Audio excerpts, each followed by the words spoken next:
Hi மகளே, எல்லாரும் எப்படி இருக்கீங்க? ஓகே, நல்லா இருக்கீங்க, நல்லா இருக்கணும்.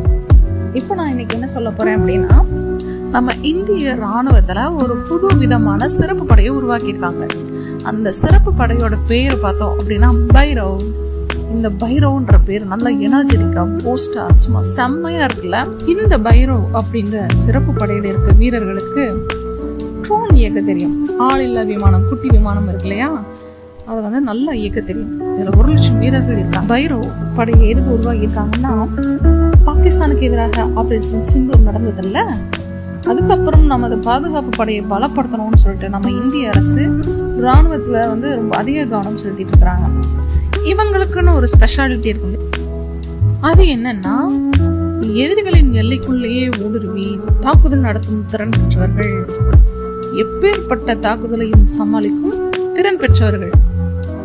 இதுல ராஜஸ்தான் பாலைவன பகுதி இருக்கு இல்லையா, அங்க டெசர்ட் பைரவ் பட்டாலியன் அப்படின்ற பிரிவும் வந்து ஸ்டார்ட் பண்ணியிருக்காங்க.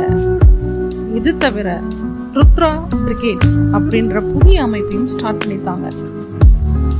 இதெல்லாம் பார்க்கும்போது நமது இந்திய ராணுவம் மிகவும் வலுவாக, பலமாக, மிகப்பெரிய அரணாக நம்மளை பாதுகாத்துட்டு இருக்காங்க. இந்திய ராணுவத்தை தலை தாழ்த்தி வணங்குகின்றேன். ஜெய் ஹிந்த்.